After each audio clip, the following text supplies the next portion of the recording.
Breaking news చూస్తున్నాం. Metro కానీ pharma city కానీ రద్దు చేయడం లేదని తెలంగాణ సీఎం రేవంత్ రెడ్డి అన్నారు. మీడియాతో చిట్ చాట్లో పాల్గొన్న ఆయన కొన్ని విషయాలు పంచుకున్నారు. ప్రజా ప్రయోజనాలను దృష్టిలో ఉంచుకొని స్ట్రీమ్ లైన్ చేస్తున్నామని, ఎయిర్పోర్ట్కు ముందు ప్రభుత్వం ప్రతిపాదించిన రూట్లతో పోలిస్తే దూరం తగ్గిస్తామని వెల్లడించారు. BHEL నుంచి ఎయిర్పోర్ట్ వరకు 32 కిలోమీటర్ల దూరం వస్తుందన్న సీఎం, NGBS నుంచి పాతబస్తీ మీదుగా శంషాబాద్ ఎయిర్పోర్ట్ వరకు మెట్రో ఉంటుందని చెప్పారు.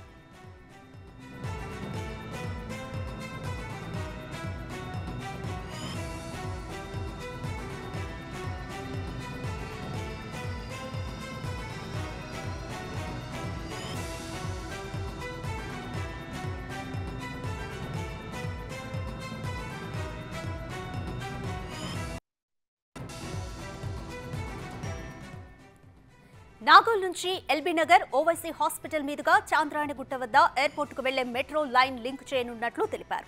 మియాపూర్ నుంచి అవసరమైతే రామచంద్రాపురం వరకు మెట్రోను పొడిగిస్తామని, అవసరమైతే మైండ్ స్పేస్ వరకు ఉన్న మెట్రోని ఫైనాన్షియల్ డిస్ట్రిక్ట్ వరకు పొడిగిస్తామని సీఎం చెప్పారు. గచ్చిబౌలి ఏరియా నుంచి ఎయిర్పోర్ట్కు మెట్రోలో వెళ్లేవారు దాదాపుగా ఉండారన్న రేవంత్, తాము కొత్తగా ప్రతిపాదిస్తున్న మెట్రో లైన్స్ ముందు ప్రభుత్వం ప్రతిపాదించిన మొత్తం కంటే తక్కువ అవుతుందని తెలిపారు. ఫార్మాసిటీని అంచెలంచెలుగా ring road, regional ring road మధ్య ప్రత్యేకంగా క్లస్టర్లను ఏర్పాటు చేస్తామన్నారు సీఎం. అక్కడి పరిశ్రమలో పనిచేసే వాళ్లకు గృహ నిర్మాణం కూడా ఉంటుందన్న ఆయన, అక్కడి వాళ్లు హైదరాబాద్ వరకు రాకుండా అన్ని ఏర్పాట్లు ఉండేట్లుగా క్లస్టర్లు ఉంటాయన్నారు.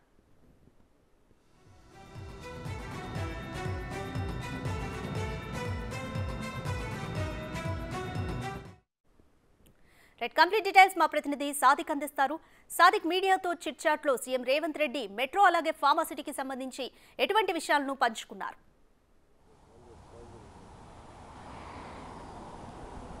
ముఖ్యమంత్రి రేవంత్ రెడ్డి మీడియా మిత్రులతోని పూర్తి స్థాయిలో కూడా తాను అనుకున్న లక్ష్యాలను ఏ విధంగా పూర్తి చేస్తామని కూడా తెలంగాణ సమాజానికి ఇవ్వగలిగారు. అదేవిధంగా విద్య, వైద్యంతో పాటుగా పారిశ్రామిక రంగంలో తెలంగాణ అగ్రగామిగా తీసుకోవాల్సిన చర్యలపైన కూడా పూర్తి స్థాయిలో ఆయనకు ఒక బ్లూ ప్రింట్ మాత్రం మీడియా మిత్రులకు చెప్పడం జరిగింది. ప్రధానంగా చూసినట్టయితే మెట్రో రైలు సంబంధించిన అలైన్మెంట్ ఎక్కడ మార్చడం లేదు. కాదంటే కొంత ఆ ప్రజలకు వెసులుబాటు ఉండే విధంగా పాతబస్తు నుంచి శంషాబాద్ ఎయిర్పోర్ట్కు, అదేవిధంగా చాంద్రాయణగుట్ట తదితర ప్రాంతాల నుంచి కూడా మెట్రోలు అవసరం అనుకున్నటువంటి అంశాన్ని కూడా ఆయన నొక్కి చెప్పడం జరిగింది. అంతేకాకుండా మొత్తం హైదరాబాద్ సిటీ మొత్తం కూడా పశ్చిమ వైపు పెరుగుతున్న నేపథ్యంలో ఇక్కడ నుండి మహబూబ్నగర్ వరకు వెళ్ళేటువంటి ప్రాంతం అంతా కూడా ఒక కారిడార్గా, పారిశ్రామిక కారిడార్గా, అదేవిధంగా జనజీవనం పూర్తిగా అక్కడ ఆ ప్రాంతంలో నివసించే వీలుగా పూర్తి స్థాయిలో అభివృద్ధి చెందుతుందని కూడా ముఖ్యమంత్రి స్పష్టం చేయడం జరిగింది. ఇందులో ప్రధానంగా చూసినట్టయితే మనకు రాధిక రెండు అంశాలపైన ముఖ్యమంత్రి రేవంత్ రెడ్డి అయితే స్పష్టమైనటువంటి అంశాల్లో ఒక పూర్తి స్థాయిలో ఒక అవగాహన ఉన్నట్టుగా స్పష్టమవుతుంది. ప్రధానంగా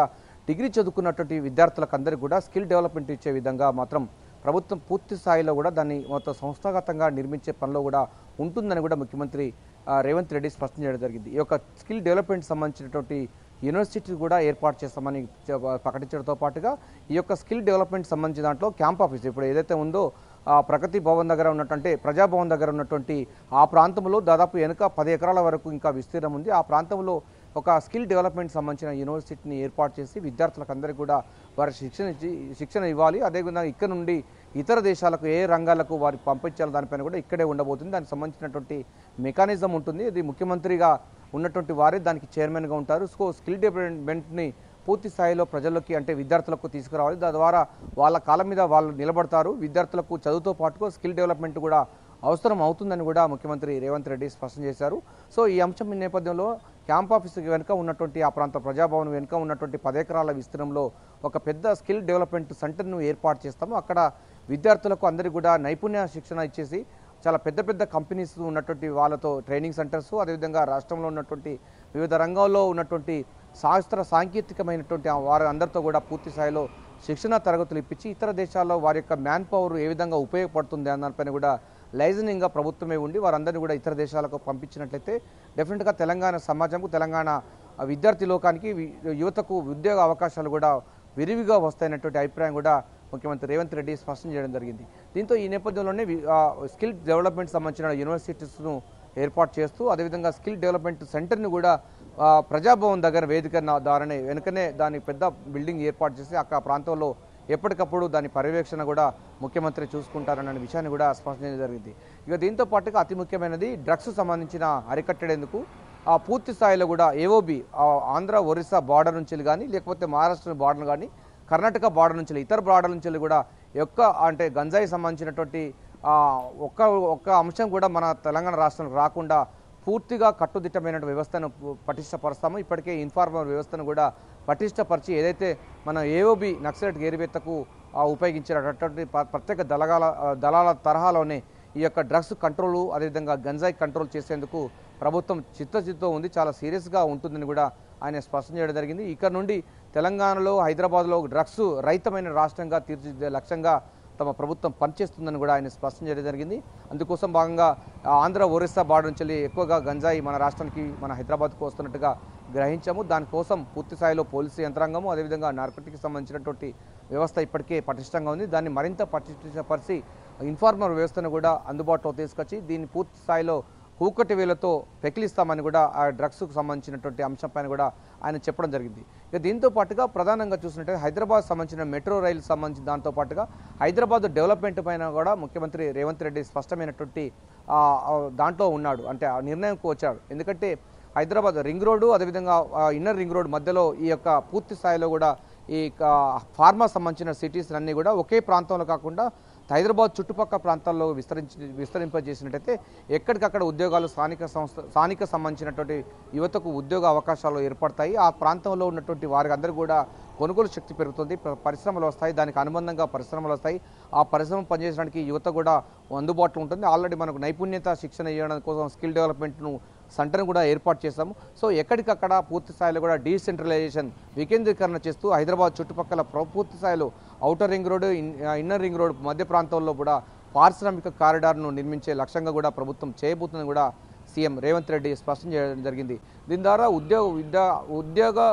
విద్యా అవకాశాలు కూడా చాలా విరివిగా వస్తాయి. సో తెలంగాణ సమాజం కూడా చాలా ముందు పోతుందన్న విషయాన్ని కూడా ఆయన స్పష్టం చేయడం జరిగింది.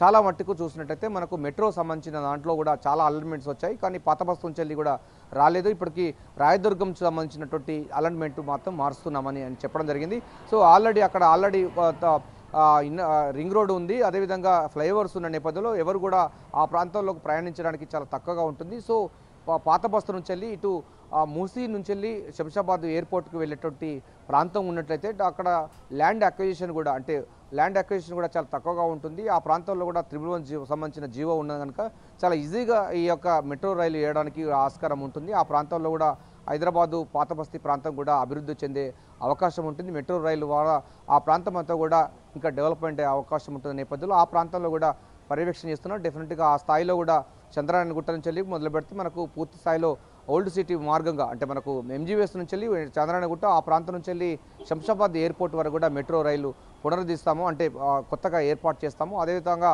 ఇతర ప్రాంతాల నుంచి కనెక్టివిటీని కూడా చేస్తామన్న దానిపైన కూడా ఆయన స్పష్టం జరిగింది. ఎందుకంటే పారిశ్రామిక రంగంలో పారిశ్రామిక ప్రగతిలో తెలంగాణ హైదరాబాద్ అన్నది అగ్రగామిగా ఉన్న నేపథ్యంలో మొత్తం రోడ్డు కనెక్టివిటీ మెట్రో కనెక్టివిటీ ఉండే విధంగా పూర్తి స్థాయిలో కూడా ఆ మెకానిజాన్ని సంబంధించినటువంటి అంశాలను కూడా ప్రభుత్వం పరిశీలిస్తుందని కూడా సీఎం రేవంత్ రెడ్డి స్పష్టం చేయడం జరిగింది. అంతేకాకుండా తెలంగాణ సంబంధించిన సమాజం పూర్తి స్థాయిలో ఏ ఆశయ సిద్ధి కోసం అయితే తెలంగాణ రాష్ట్రం ఏర్పడిందో ఆ ఆశయాన్ని పూర్తి స్థాయిలో తమ ప్రభుత్వం నెరవేరుస్తుందని కూడా ఆయన స్పష్టం చేయడం జరిగింది. మీడియా మిత్రులతోని అదే వాళ్ళకి సంబంధించినటువంటి మీడియాకు అంటే జర్నలిస్టు సమస్యలను కూడా 100 రోజుల్లోగా పూర్తి చేస్తామని కూడా ఆయన స్పష్టం చేశారు.